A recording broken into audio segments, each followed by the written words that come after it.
नमस्कार दोस्तों, कैसे हैं आप सभी लोग। आई होप अच्छे होंगे। तो इस इलाहाबाद कैंपस कोचिंग के जो डिजिटल प्लेटफॉर्म पे आप लोग सभी लोगों का बहुत बहुत स्वागत है।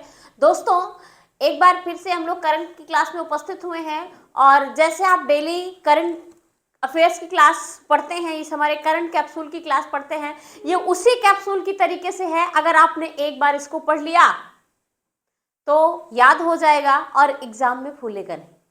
तो हम लोग देर नहीं करेंगे, तो चलिए डेली करंट कैप्सूल की तरफ बढ़ते हैं। कौन कौन सा क्वेश्चन है, क्या क्या इसमें चीजें हैं, उसके बारे में पढ़ेंगे। तो हम लोग देर नहीं करेंगे। ये रहा स्क्रीन पे आपका पहला क्वेश्चन। क्वेश्चन है, अभी हाल ही में 26 जनवरी 2026 को कौन सा गणतंत्र दिवस मनाया गया है। तो इसका आंसर आप सभी लोग दे सकते हैं कि 26 जनवरी 2026 को कौन सा गणतंत्र दिवस मनाया गया है। 74वां, 75वां, 76वां, 77वां या फिर 78वां, कौन सा गणतंत्र दिवस मनाया गया है और इस गणतंत्र दिवस पे मुख्य अतिथि कौन थे और इसकी थीम क्या रखी गई थी। 2026 के जो गणतंत्र दिवस था उसकी थीम क्या रखी गई थी। तो चलिए हम लोग देखेंगे कि 26 जनवरी 2026 को जो गणतंत्र दिवस मनाया गया है उसकी थीम क्या रखी गई थी। ठीक है, और भी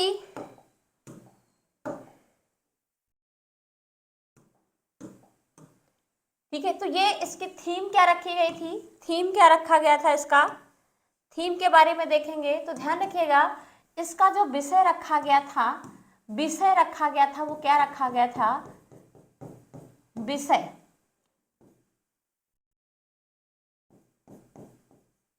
वंदे मातरम।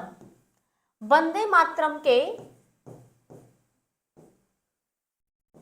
150 वर्ष। ठीक है, वंदे मातरम का 150 वर्ष पूरा हुआ है, तो उसका क्या है, 2026 का क्या रखा गया है, थीम या विषय रखा गया है गणतंत्र दिवस का। और अब बात करें 2026 में कौन सा गणतंत्र दिवस मनाया गया है, तो अभी आप सभी लोगों ने गणतंत्र दिवस 77वां गणतंत्र दिवस मनाया है। जैसा कि आप सभी लोग जानते हैं कि गणतंत्र दिवस क्यों मनाते हैं, है ना। हम 26 जनवरी 1950 को उसी दिन हमारा संविधान लागू हुआ था, तो इसीलिए हम लोग 26 जनवरी को गणतंत्र दिवस मनाते हैं। तो बिल्कुल ध्यान रखेंगे कि इसकी थीम क्या थी, वंदे मातरम। वंदे मातरम कहाँ से लिया गया है, ठीक है, ये भी आप ध्यान रखेंगे। और इसके अलावा 2025 में क्या थीम थी इसकी, स्वर्णिम भारत।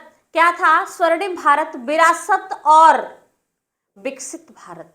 तो 2025 का भी थीम याद रखना है आप लोगों को। या 2025 का थीम क्या था, 2025 का जो थीम रखा गया था, स्वर्णिम भारत, स्वर्णिम भारत, विरासत और विकसित भारत।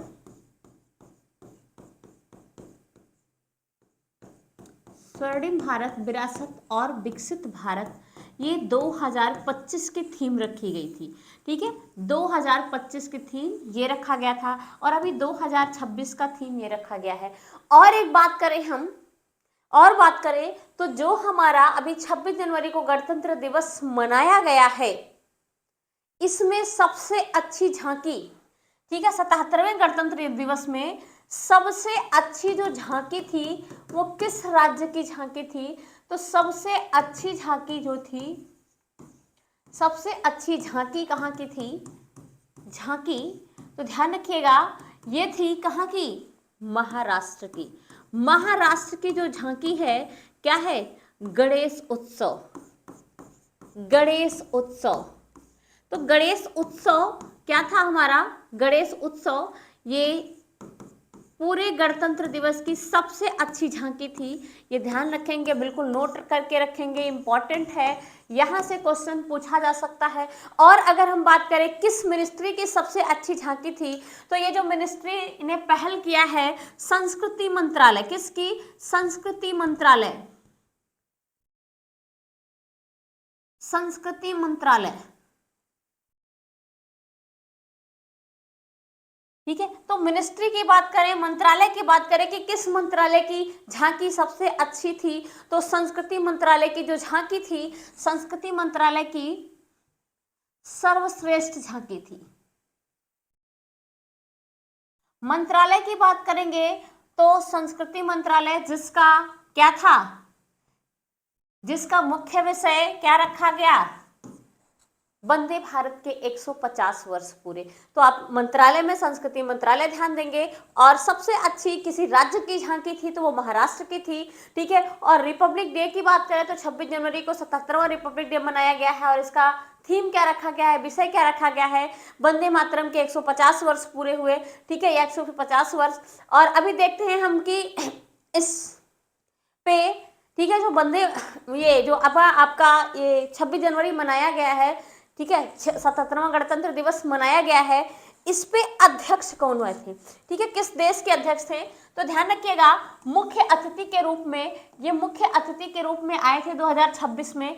ये देख सकते हैं आप, ये यूरोपीय आयोग के अध्यक्ष और यूरोपीय यूनियन के अध्यक्ष, ये दोनों लोग आए थे यहाँ पे। यूरोपीय जो आयोग के अध्यक्ष हैं वर्सुला वान डेर लेयने थी, ये यूरोपीय आयोग की अध्यक्ष हैं। और यूरोपीय परिषद के अध्यक्ष भी आए हैं, कौन, एंटोनियो कोस्टा है ये। तो ये दोनों लोग क्या है, मुख्य अतिथि के रूप में हर साल किसी न किसी देश के महानुभाव मुख्य अतिथि के रूप में आते हैं। तो यहाँ पे भी ये लोग भी आए थे, ठीक है। अब की बार 2026 में जिनका स्वागत कर्तव्य पथ पे राष्ट्रपति महोदया जी ने किया था।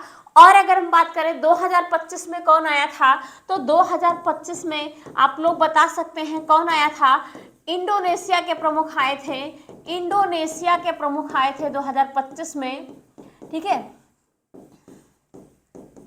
इंडोनेशिया के प्रमुख 2025 में क्या है, मुख्य अतिथि के रूप में आए थे, मुख्य अतिथि के रूप में आए थे।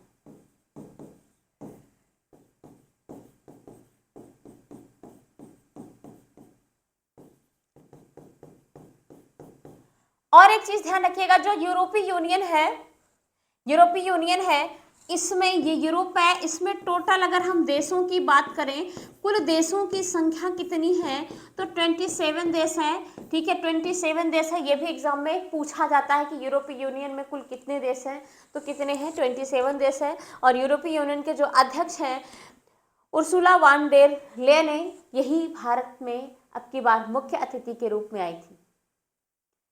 तो चलिए हम लोग अगले क्वेश्चन की तरफ बढ़ते हैं। इसी तरीके से आप लोग पढ़ते रहिए। अगर चैनल प्लीज अच्छा लगे तो लाइक एंड सब्सक्राइब जरूर कीजिए, ठीक है। अभी दूसरा क्वेश्चन है हमारा, अभी हाल ही में दूसरा वैश्विक बौद्ध शिखर सम्मेलन, अभी हाल ही में दूसरा वैश्विक बौद्ध शिखर सम्मेलन 2026 का आयोजन कहाँ पे किया गया है, तो कहाँ पे किया गया है, नई दिल्ली में किया गया है, अहमदाबाद में किया गया है, या फिर बोध गया में किया गया है, या फिर जयपुर में किया गया है। तो जो दूसरा वैश्विक बौद्ध शिखर सम्मेलन है, इसका आयोजन कहाँ पे किया गया है, तो ध्यान रखिएगा, इसका आयोजन मेरे प्यारे बच्चों, इसका आयोजन कहाँ पे, नई दिल्ली में किया गया है। और नई दिल्ली में भी कहाँ पे किया गया है, नई दिल्ली के भारत मंडपम में किया गया है। कहाँ पे किया गया है, भारत मंडपम में किया गया है, नई दिल्ली में भारत मंडपम में किया गया है। और ये क्या है, दूसरा बौद्ध शिखर सम्मेलन था, क्या था, दूसरा बौद्ध शिखर सम्मेलन था।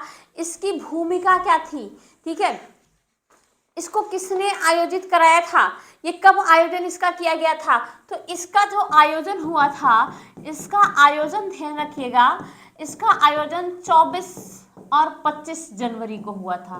कब हुआ था, 24 और 25 जनवरी को, ठीक है, इसका आयोजन किया गया था। और इसका आयोजन कौन कराया था, तो ध्यान रखिएगा, इसका आयोजन अंतरराष्ट्रीय, कौन कराया था, अंतरराष्ट्रीय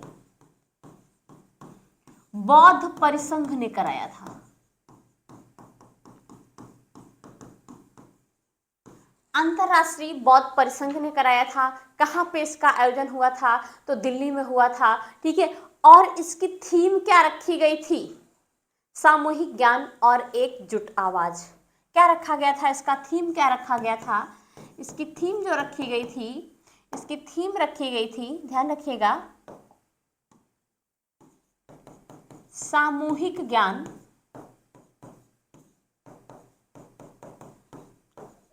और एकजुट आवाज।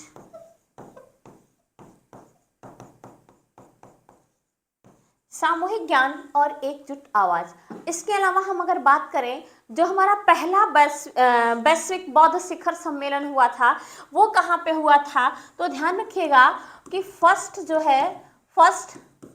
वैश्विक बौद्ध शिखर सम्मेलन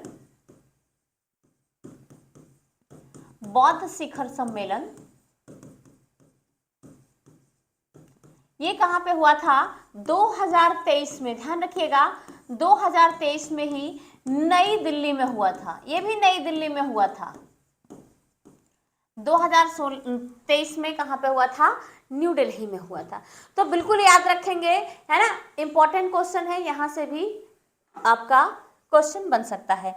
तो ये देखिए, जो न्यू दिल्ली में सेकंड ग्लोबल बौद्धिस्ट शिखर सम्मेलन हुआ है, न्यू दिल्ली में सेकंड ग्लोबल बौद्धिस्ट शिखर सम्मेलन का आयोजन किया गया है। ठीक है, कब किया गया है, तो ये 24-25 जनवरी को किया गया है, 24-25 जनवरी को किया गया है, बिल्कुल ध्यान रखेंगे। ठीक है, तो हम लोग नेक्स्ट क्वेश्चन की तरफ बढ़ते हैं। ये रहा आपका स्क्रीन पे अगला क्वेश्चन है अभी हाल ही में, अच्छा क्वेश्चन है, इंपॉर्टेंट क्वेश्चन है। ठीक है, यहां से आपके क्वेश्चन बन सकते हैं। अभी हाल ही में 8वें वेतन आयोग का अध्यक्ष किसे बनाया गया। अभी 8वां वेतन आयोग बना है, जिसका अध्यक्ष किसको बनाया गया है। ऑप्शन है जस्टिस रंजना देसाई, जस्टिस अशोक कुमार माथुर, श्रीनिवास वर्धाचारी और जस्टिस सूर्यकांत। किसको बनाया गया है, तो ध्यान रखिएगा, ये जो 8वां पे कमीशन लागू हुआ है, 8वां पे कमीशन लागू हुआ है, इसका अध्यक्ष किसको बनाया गया है, तो ये जस्टिस रंजना देसाई को बनाया गया। किसको बनाया गया है, जस्टिस रंजना देसाई को बनाया गया। और अगर हम बात करें जस्टिस अशोक माथुर की, तो ये जो जस्टिस अशोक माथुर हैं, ये 7वें पे कमीशन, जो 7वां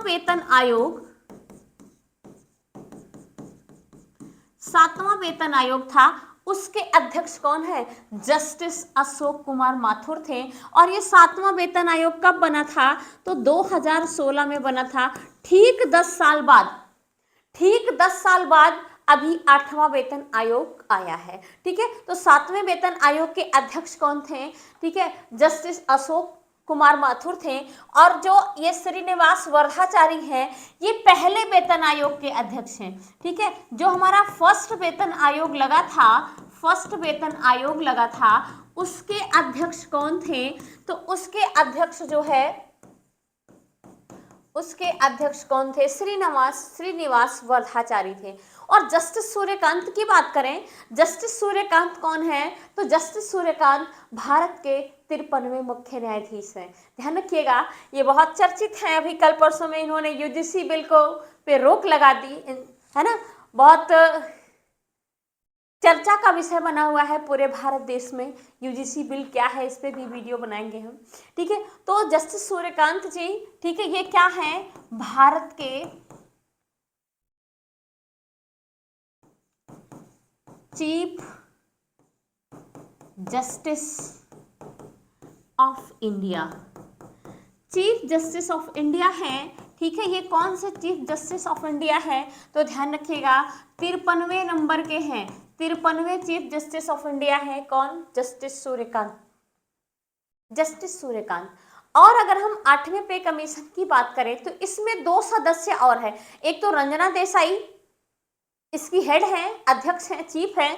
और इसमें 2 सदस्य कौन है, तो इसमें एक सदस्य है पुलक घोष, जो कि एक सदस्य के रूप में है, और दूसरे हैं पंकज जैन। तो इसमें 2 सदस्य हैं इस आयोग में। ध्यान रखिएगा 2 सदस्य और हैं, कौन कौन है, एक तो है पुलक घोष, और दूसरे हैं, एक पुलक घोष हैं और दूसरे जो महासचिव है पंकज जैन। कौन है, पंकज जैन,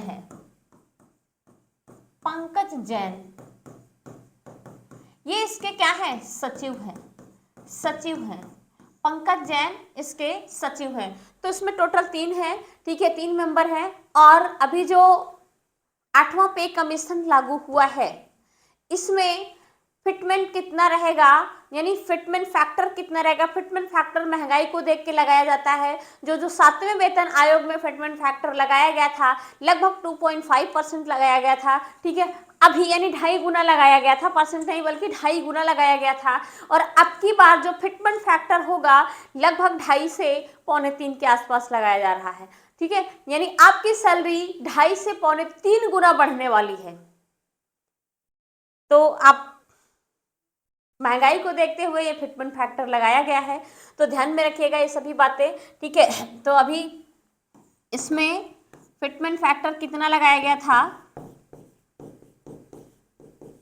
फिटमेंट फैक्टर ये था 2.5 गुना। और अभी इसमें फिटमेंट फैक्टर कितना लगाया जाने वाला है, इसमें फिटमेंट फैक्टर लगाया जाने वाला है जो 8वां पे कमीशन है, 8वां पे कमीशन है, इसमें जो लगाया जाने वाला है ध्यान रखिएगा वो 2.5 से 2.9, 2.5 से 2.9 क्या है फिटमेंट फैक्टर लगाया जाएगा, यानी इतने गुना आपकी सैलरी बढ़ जाएगी। तो ध्यान रखिएगा जितने भी गवर्नमेंट कर्मचारी हैं उनकी सैलरी 2 से 2.5 गुना बढ़ने वाली है। इसीलिए कह रहे हैं कि जी जान लगा के पढ़ लो ताकि आपको भी ये सैलरी, आप भी इस सैलरी के हकदार हैं, लेकिन ऐसे नहीं हकदार हैं। उसके लिए आंखों को लाल करना पड़ेगा पढ़ पढ़ के। चलिए फिलहाल तो ये इसकी अध्यक्ष रही रंजना देसाई, 8वें पे कमीशन की अध्यक्ष बनाई गई हैं और ये अपने कार्यों को, कर्तव्यों को अच्छे से निर्वहन करेंगी, ठीक है। तो ये 8वां पे कमीशन की हेड कौन है, रंजना देसाई है, ठीक है। चलिए आपका नेक्स्ट क्वेश्चन है, अभी हाल ही में भारतीय रेलवे के द्वारा, अभी हाल ही में भारतीय रेलवे के द्वारा कहां पर ह्यूमनॉइड रोबोट ASC अर्जुन को तैनात किया गया है। तो कहां पे तैनात किया गया है, विशाखापत्तनम में, तिरुवनंतपुरम में, चेन्नई में या फिर बेंगलोर में। कहां पे किया गया है, विशाखापत्तनम में किया गया है या फिर तिरुवनंतपुरम में किया गया है या चेन्नई में या फिर बेंगलोर में। तो ध्यान रखिएगा भारतीय रेलवे के द्वारा अभी भारत का पहला स्वदेशी रोबोट बनाया गया है और इसे कहां पे तैनात किया गया है, ये जो हमारा विशाखापत्तनम रेलवे स्टेशन है, कौन सा, विशाखापत्तनम, आंध्र प्रदेश, आंध्र प्रदेश में, ठीक है। आंध्र प्रदेश में जो विशाखापत्तनम रेलवे स्टेशन है, विशाखापत्तनम रेलवे स्टेशन है, यहां पे जो है इसको तैनात किया गया है। इसकी भूमिका क्या होगी, इसकी भूमिका क्या होगी, ध्यान रखिएगा,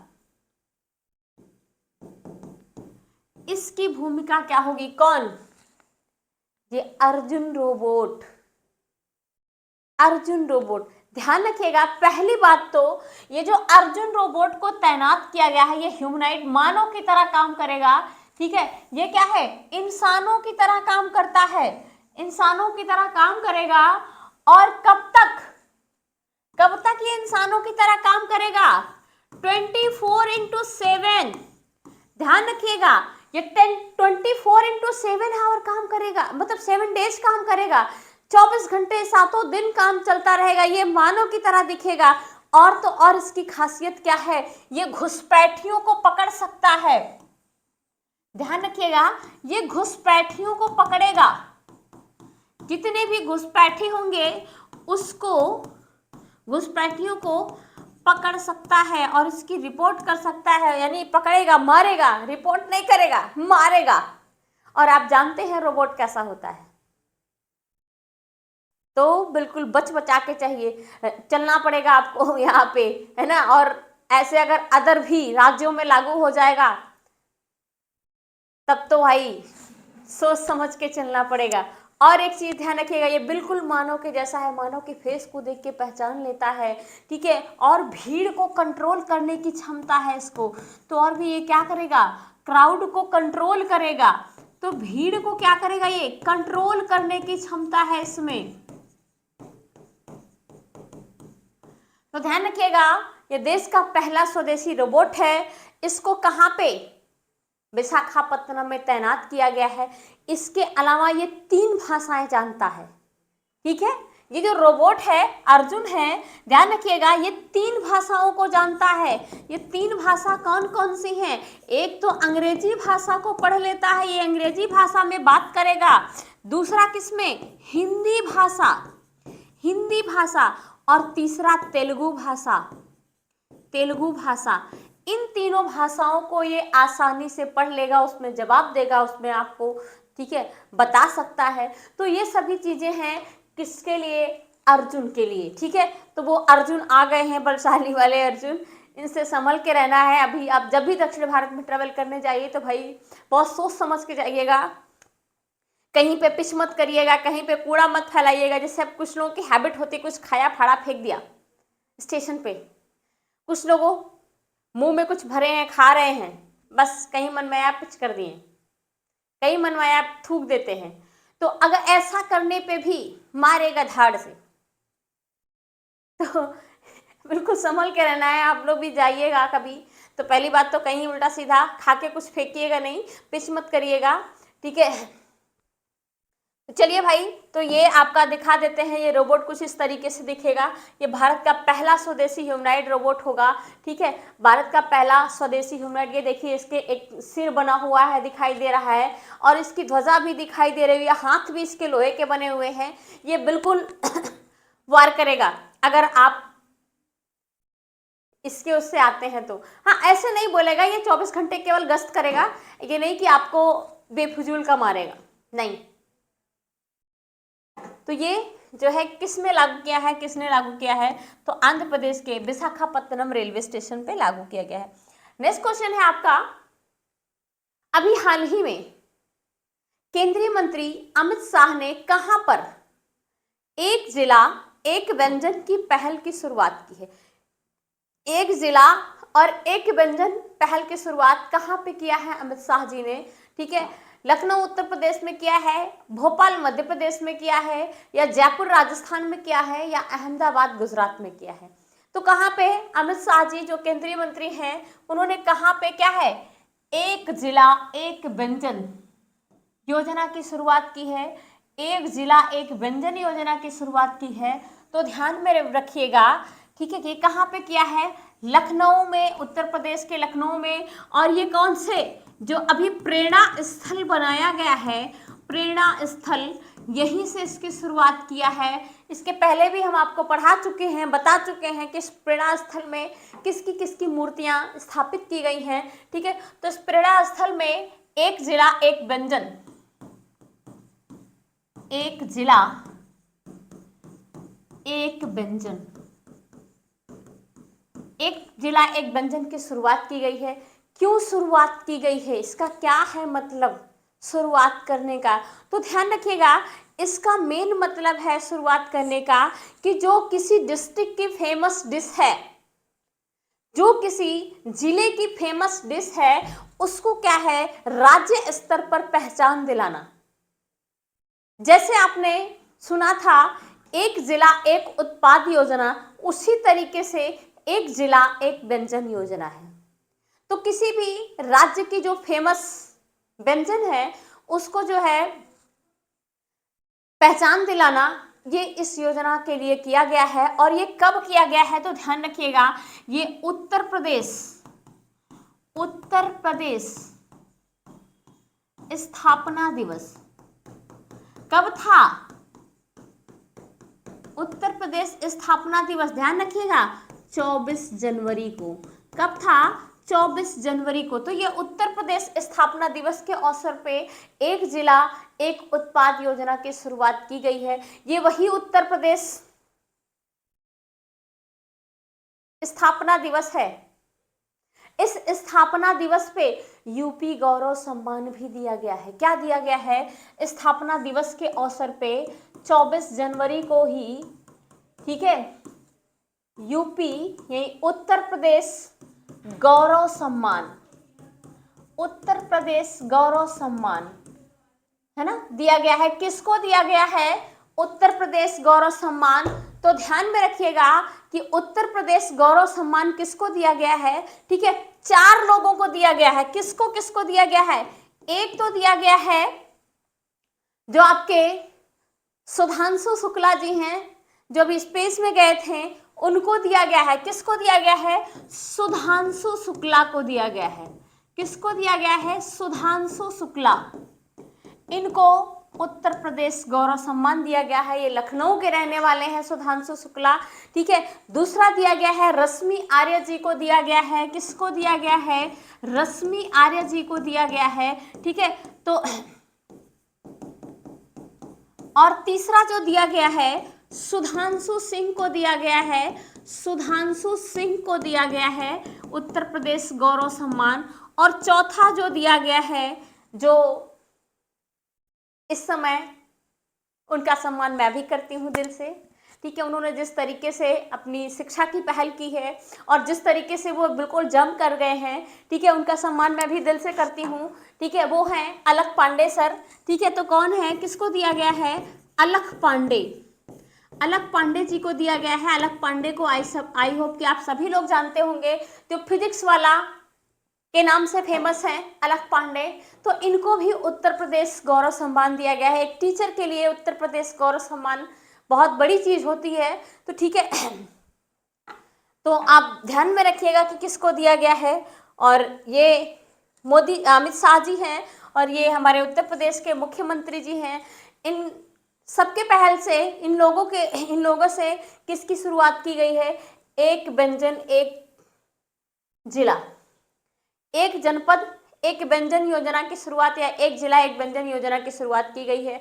कहाँ से किया गया है? ये लखनऊ के प्रेरणा स्थल से किया गया है। तो इस बात को बिल्कुल ध्यान में रखेंगे, ठीक है।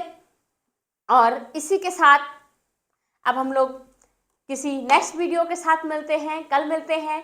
तब तक के लिए थैंक यू। और आप सभी लोग अच्छे से पढ़ाई करिए और प्लीज़ अगर वीडियो अच्छी लगे तो लाइक और सब्सक्राइब शेयर ज़रूर करें। Thank you.